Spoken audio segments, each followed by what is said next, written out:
지금 구치소에 수감 중인 김호중 씨 갑자기 돈이 어디서 생겨서 100억을 기부했다는 거예요, 김묘성 기자님? 네, 정확히는 김호중 씨가 직접 기부를 한 액수가 아니라요. 네. 정확하게는 김호중 씨의 팬카페에서 4년간 기부한 것을 두고 100억이니 혹은 그 이하이니 지금 이야기가 나오고 있는 겁니다. 어머나. 먼저 배경에 대해서 말씀드리겠습니다. 네.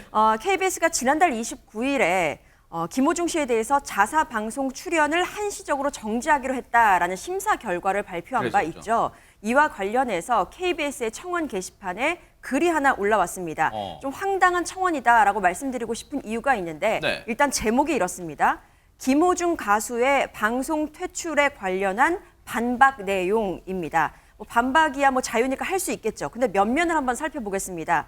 팬들이 지금까지 4년 동안 약 100억 원 가까이 어려운 이웃에게 기부 나눔을 실천해온 것은 김호중이 가진 이름의 선한 영향력 때문이다 라면서 죄는 미워하되 사람은 미워하지 말라는 말이 있다라고 약간 훈계하고 싶었던 모양이기도 합니다.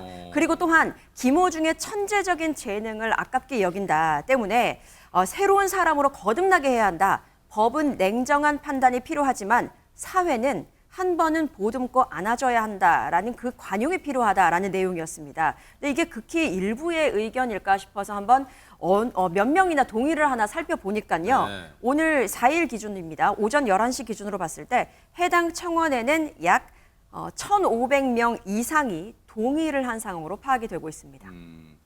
1,500명 정도가 다 김호중 씨 팬클럽 소속 회원인지는 모르겠습니다. 어쨌든 동의하는 숫자가 1,500명 정도라는 거예요. 그런데 하재근 평론가님 여기서 궁금증이에요. 보통 어떤 유명 가수의 팬클럽 회원분들이 1억 원을 기부해도 그러니까 그 가수 말고 팬클럽 회원들이에요. 회원들이 1억 원을 기부했다고 해도 우리가 미담으로 소개할 정도인데 100억을 기부... 아니 팬분들이 무슨 재력가들만 모은 걸 100억을 어떻게 기부해요? 그런 이야기가 나온 건데 4년 동안 97억 이상 거의 100억 원 가까이 기부했다는 주장이 나온 거잖아요. 네. 근데 그 내용이 지금 논란이 되고 있는데 왜요? 처음에 이제 100억 가까이 기부했다고 해서 우리가 일반적으로 현금을 그만큼을 기부했겠거니라고 생각할 수 있잖아요. 네. 근데 내역을 보니까 네.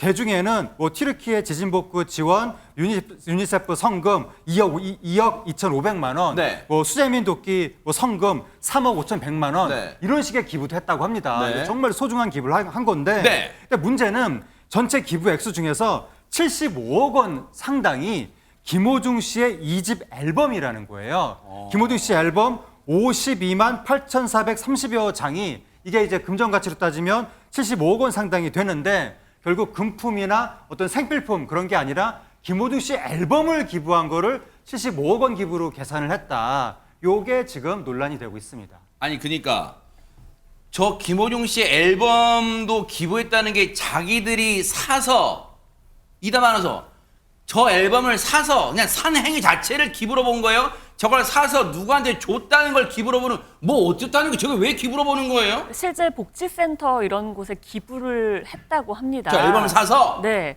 팬들이 보통 이제 가수의 앨범이 나오면 앨범 판매량을 좀 높이기 위해서 앨범을 많이 사거든요. 이제 그걸 아마 기부를 한 것으로 보입니다.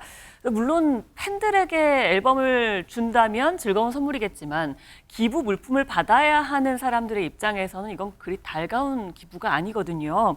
실제 익명을 요구한 복지센터 근무자는요, 이걸 비판을 했습니다. 한 언론사를 통해 비판을 했는데요. 가수가 컴백을 했다 하면 팬들이 앨범을 왕창 기부를 한다는 거예요. 근데 거동이 불편한 어르신이나 장애인이 이걸 받아서 뭘 하겠느냐, 이걸 꼭 쓰레기를 떠넘기는 것 같아서 좀 화가 난다라고 이야기를 하기도 했고요. 기부 관련 사업한다는 한 누리꾼도 제발 앨범을 가져오지 말아라. 또 앨범을 가져오는 것도 좀 싫은데 이걸 또 생색을 내면서 기부라고 하는 것에 굉장히 화가 난다라고 표현을 하기도 했습니다. 그리고 실제 지금 이 기부 물품을 받는 가정 가운데 요즘에 CD 플레이어 있는 집도 거의 없잖아요. 그래요. 그러니까 이게 무슨 소용이 있겠습니까? 이 누리꾼들도요, 자연재해로 힘든 사람들에게 이런 앨범을 주면 이걸 먹을 수가 있냐, 분리수거도 안 되는 걸 기부라고 하냐라면서 비판을 쏟아냈습니다. 김호중 씨의 이제 어떤 수사 관련해서 좀 이제 새로운 내용들이 뭐 나오고 있다는데 어떤 내용들일까요? 네, 위험운전치상을 입증하기 위해서 수사기관에서는 비틀거리는 걸음걸이에 대한 분석을 시작했다라는 것인데요. 김호중 씨가 사고 당일 유흥주점에서 약간 비틀거리는 쩔뚝거리는 모습이 포착이 됐었고요. CCTV 영상을 경찰에서 확보를 했었습니다. 네. 경찰은 보통의 위험운전 치상죄 이제 기소의 증거로 보통 뭐 눈이 충혈됐거나 발음이 어눌하거나 이렇게 비틀거리는 걸 술에 취했다라는 정황으로 보거든요. 그래서 비틀거리는 것도 술에 취한 정황이다 이렇게 이제 유죄 입증 취지로 쓰려고 했더니 네. 김호중 씨 측에서 영장심재심사에서 그 부분은 사실이 아니다. 왜냐하면 평소에도 비틀거리면서 쩔뚝거리면서 걷는다. 왜냐하면 발목 부상이 예전에도 있었고 이것 때문에 병원에서 치료받은 내용도 있었고 또 전문의로부터 수술을 권유받은 모습이 방송을 통해서 나간 적도 있었기 때문에 비틀거린 것과 관련해서 술에 취한 거다. 질병 때문에 그런 거다. 이렇게 지금 서로 다투고 있었던 상황이고요. 실제로 경찰 조사 과정에서 나오면서 약간 비틀거리는 장면이 또 카메라에 포착된 적도 있었습니다. 그러다 보니 경찰에서는 술 취해서 비틀거리는 것처럼 보이지만 또 다른 주장이 나온 상황이기 때문에 이 걸음걸이 영상을 전문기관에 분석 의뢰한 것입니다. 만약에 비틀거림이 평상시에도 있었다면 그것이 음주에 의한 비틀거림이냐 아니면 평상시에 그 비틀거림과 동일하냐 다르냐를 어떻게 하는 거 분석하는 것이 좋겠냐고 의뢰를 한 거예요. 이것을 전문 용어로 법 보행 분석이라고 한다고 합니다. 국가수에서 경찰로 그 결과를 보냈어요. 뭐라고 결과를 보내는 거 아니? 네. 사고 직전에 있었던 걸음걸이와 평상시의 걸음걸이는 같지 않다. 다르다라는 결론을 보냈다고 합니다. 국가수에서, 네. 그렇죠. 그러니까 음주가 영향을 미쳤다는 어떤 입증이 되는 그런 증거로 쓰일 수가 있다는 것이겠죠. 네. 그리고 또 김호중 씨가 발목이 좋지 않아서 뭐 치료받았다 아까 그런 얘기도 있었잖아요. 그래서 치료 전력이 있는지 이에 대한 것도 조사를 했으나 유의미한 결과를 얻지 못했다라는 점도 밝혔습니다. 출석할 때는 비공개로 하신 것, 이거 꼼수 출석 아니냐 이런 말도 있는데요. 어떻게 생각하십니까? 규정상 경찰청 공보규칙 16조를 보시면 비공개가 원칙입니다. 경찰 관서의 장은 피의자 출석 조사에 있어서 사진 촬영들을 허용하여서는 아니 되는 걸로 되어 있고 보호 조치를 해야 될 의무가 있습니다. 지금 저 상황에 대해서 지금 뭐 인권도 지금 뭐 훼손됐고 명예도 훼손되고 막 그렇다는 거예요. 이런 경찰의 입장은 뭘까요? 김묘성 기자님. 네, 앞서 사실 보셨던 것처럼 경찰에 이제 김호중 씨가 출석한 다음에 돌아가는 길에는 취재진 앞에 절대로 설 수 없다. 이것이 내 마지막 자존심이다. 스위치다. 뭐 이런저런 얘기가 나왔었죠. 네. 그러면서 6시간을 버티다가 결국은 정문으로 이렇게 나왔었는데 네. 그때 김호중 씨 측은 경찰이 나를 먹잇감으로 던져놓았다라면서 국가인권위원회에 제소를 검토 중이다라고 밝힌 바가 좀 있습니다. 원색적이었어요. 먹잇감이다. 먹잇감이란 표현을 썼어요. 네. 네, 그렇게 밝힌 바 있습니다. 네. 그래서 이 같은 주장에 대해서 조지호 서울경찰청장이 어제 정례 기자간담회에서 밝힌 바가 있는데요. 네.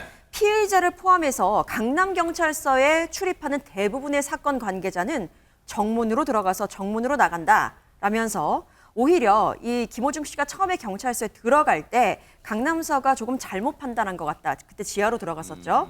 하지만 귀가할 때는 바로 잡고 다른 피의자들과 동일한 수준으로 퇴청을 한 것인데 그러니까 정상적으로 다른 피의자들과 뭐 상관없이 그러니까 똑같은 수준에 있어서 퇴청을 한 것뿐인데 그것이 인권 침해라고 한다면 경찰이 앞으로 모든 사람의 어떤 문제 제기를 다 받아주면서 비공개를 해줘야 이것이 적절한 조치라고 하지 않겠냐라면서 오히려 반문을 하기도 했습니다. 이것뿐만 아니라 지금 서울지방경찰청장이 얘기한 게 또 있다면서요. 손정희 변호사님. 네, 조지호 경찰청장이 위드마크 수치 중에 가장 낮은 보수적인 수치를 적용했는데도 면허 취소 수준이 나왔다 이렇게 밝힌 것인데요. 영장실진 범죄 사실에 빠져있던 게 음주운전죄잖아요. 아하. 위드마크 공식을 적용을 했더니 면허 취소 수준이 나왔다. 사실 일반적으로 소주 10잔을 먹으면 일반 사람들 다 면허 취소 수준 나옵니다. 보통 한두 잔, 두세 잔만 먹어도 이제 0.03이 넘기 때문인데요. 그럼에도 우리 형사대원 측에는 애매할 때는 피고인의 이익으로라는 원칙이 있기 때문에 0.08 수치를 적용한 게 아니라 0.03. 그러니까 가장 보수적으로 낮은 면허 정지 수치만을 적용해서 송치를 한 것이기 그게 때문에 보수적이라는 의미를 그렇게 했군요. 네, 0.03 정도는 그러니까 객관적인 사실에 부합한다라는 취지로 주장하는 것이고 검찰에서 보완 수사해서 기소 단계에 오를 때 이제 음주운전죄도 같이 기소될 것으로 예상하고 있습니다. 네.